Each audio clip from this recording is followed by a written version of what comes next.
Hi friends, this is मयूर। सबसे पहले तो आपको रिपब्लिक डे की ढेर सारी शुभकामनाएं। आज बात होगी फिल्म पठान की, लेकिन उससे पहले हमारे चैनल को सब्सक्राइब करिएगा और घंटी दबाना मत भूलिएगा। खैर 25 जनवरी को फिल्म पठान रिलीज हो गई है। इसमें मुख्य भूमिका शाहरुख खान साहब ने निभाई है। उनका साथ दिया है दीपिका पादुकोण, जॉन अब्राहम ने। और जैसे कि हम सब जानते हैं कि ये पहली बार नहीं है कि खान साहब एक देशभक्त का रोल कर रहे हैं, बल्कि अपने करियर की शुरुआत में उन्होंने एक टीवी सीरियल किया था, फौजी।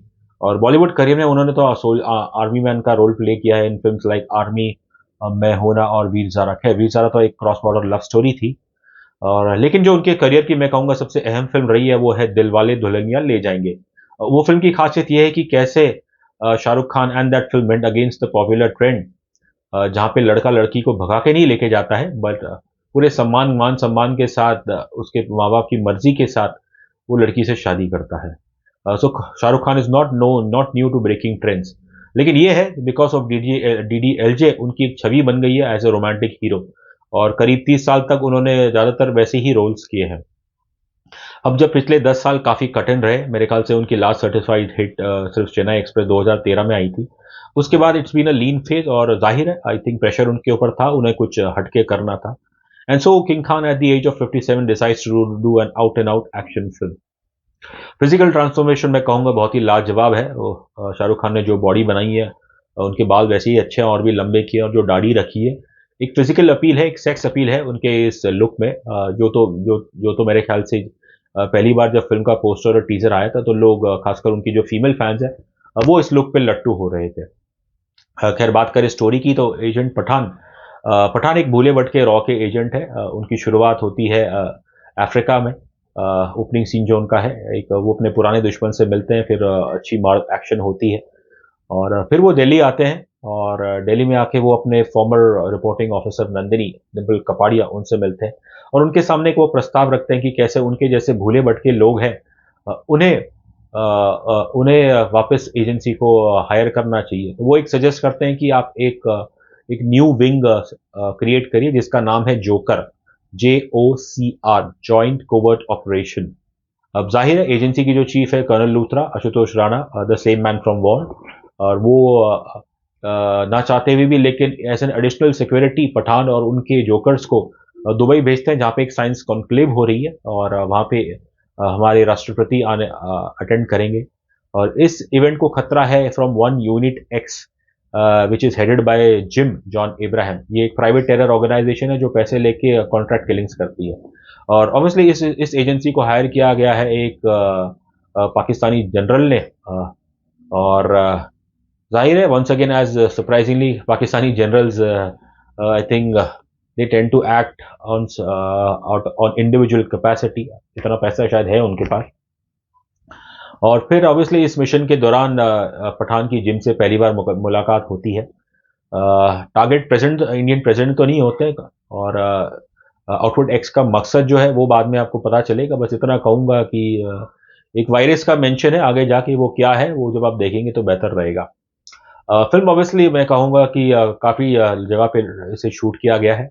I think apart from India इसे UAE, Russia and somewhere in Africa, उन जगहों पे शूट किया गया है। लोकेशंस अच्छे हैं, लेकिन ओवरऑल फिल्म की जो सबसे कमज़ोर कड़ी मैं कहूँगा वो है इसकी स्क्रीन प्ले, इसकी ओवरऑल कहानी। वही घिसे पिटे पुराने पैतरे हैं। एक भूला भटका एजेंट, अपने मर्जी से चलने वाला, वही चीज़ जो हम ऑब्वियसली वेस्टर्न फिल्मों में देख चुके हैं। और एक लड़की हीरोइन जो है वो एक ISI एजेंट है। वो पहले तो रॉ के ऑफिसर से हमदर्दी करेगी, फिर उसे धोखा देगी, और फिर इवेंचुअली उसके साथ मिलके उनके साथ रॉ एजेंट के साथ प्यार होगा, और इवेंचुअली दोनों मिलके वो जो कॉमन एनिमी है उसका खात्मा करेंगे। तो स्टोरी वाइज इसमें नया कुछ फ्रेशनेस नहीं है, और लार्जली डिसअपॉइंटिंग है। हाँ बस ये है कि कुछ इसमें खान साहब के जो एक स्पेशल, खान साहब एक टाइगर का स्पेशल अपीयरेंस है। जाहिर है वायरस फैन समझ जाएंगे हम किसकी बात कर रहे हैं। तो टाइगर और पठान की जो बातचीत होती है वो काफ़ी दिलचस्प है, और खासकर क्लाइमैक्स सीन, फिल्म के क्लोजिंग सीन्स में दोनों कैसे बात करते हैं कि हम बूढ़े हो गए हैं, लेकिन फिर भी देश को हमारी ज़रूरत है। तो हो सकता है ऑब्वियसली ना, ये सिर्फ these are not just subtle digs towards the gen next of Bollywood, but क्या पता इसमें कोई पॉलिटिकल डिग भी छुपा हो। ये तो खैर हमारी अपनी राय है। One is free to draw their own influences. I think एक और चीज़ जो ऑब्वियसली फिल्म में चीज़ को लेके काफ़ी विवाद में रही थी, वो थी जो बेशरम रंग गाना है।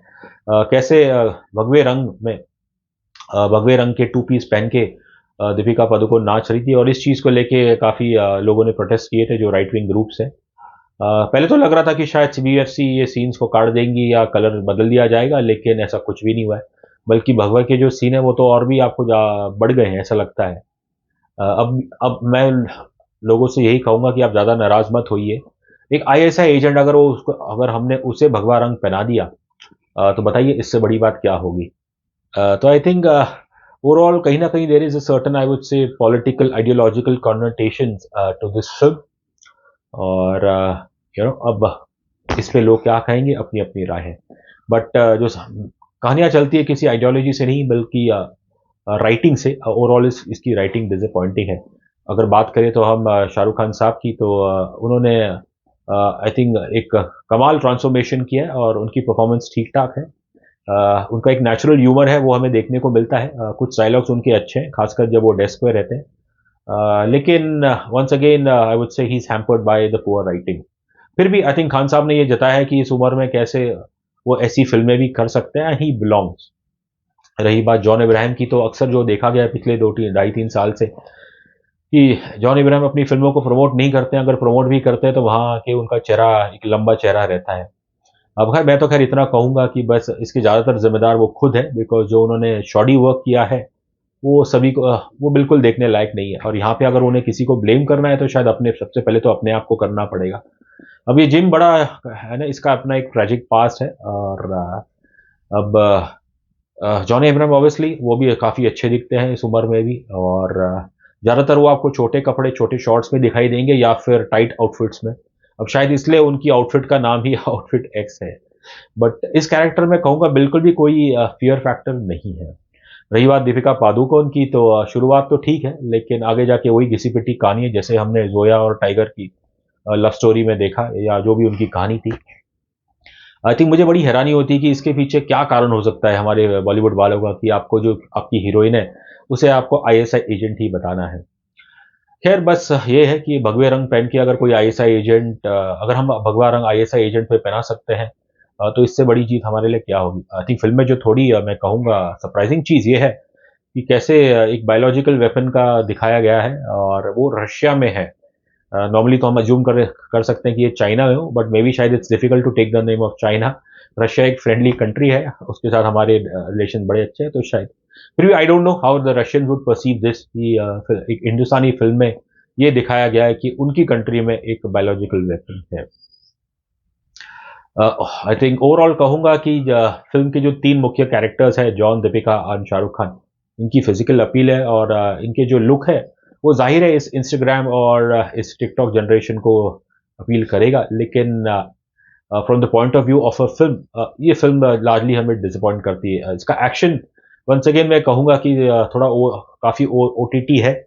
ये शायद अगेन उसकी टारगेट ऑडियंस को अपील करे, लेकिन जो रियल एक्शन पसंद करते हैं, रियलिस्टिक एक्शन, उन्हें तो ये बिल्कुल नहीं लुभाएगी। फिल्म में तो कुछ मैं कहूँगा बड़े अजीब और गरीब सीन है। खासकर एक क्लाइमैक्स में एक सीन है कि कैसे एक Indian missile which is heading into the direction of an Indian passenger aircraft, और 11th आवर पे हमारी चीफ कर्नल लूथरा कहते हैं अबॉट, और मिसाइल फट जाती है। उससे पहले अफ्रीका में शाहरुख खान साहब एक मोबाइल फोन फेंक के एक मिसाइल को ब्लास्ट कर देते हैं। खैर obviously we are just simple humble soul. इस मिसाइल टेक्नोलॉजी के बारे में हमें तो ज़्यादा कुछ नहीं पता। मे बी शायद डायरेक्टर सिद्धार्थ आनंद हमें बेहतर बता पाएंगे। आई थिंक ऐसे बतौर director, I think Siddharth Anand he is been lucky. I think उन्होंने कुछ फिल्में जो डायरेक्ट की है, आई थिंक कोविड से पहले तो ऑब्वियसली वो काफ़ी सक्सेसफुल थी, और कोविड के बाद गेम काफ़ी चेंज हो गया है। कहीं ना कहीं मानना पड़ेगा कि इस वाईआरएफ स्पाई यूनिवर्स में सिद्धार्थ आनंद को भी अपने अंदर झांकना होगा, अपनी राइटिंग इंप्रूव करनी पड़ेगी, कुछ फ्रेश एलिमेंट्स लाने पड़ेंगे, बिकॉज वही घिसे पिटे चीज़ है, आप कब घिसे पिटे पैतरे आप कब तक चलाओगे।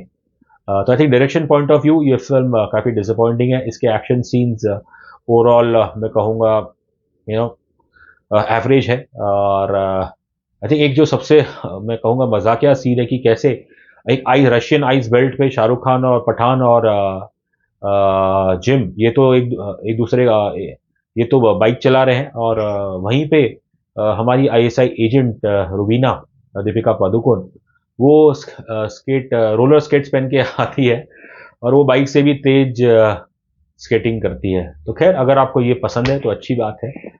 हमें तो अनफॉर्चुनेटली ओवरऑल पठान ने लार्जली डिसअपॉइंट किया है। तो हमें देना पड़ेगा इसे 5 में से सिर्फ 1.5 स्टार।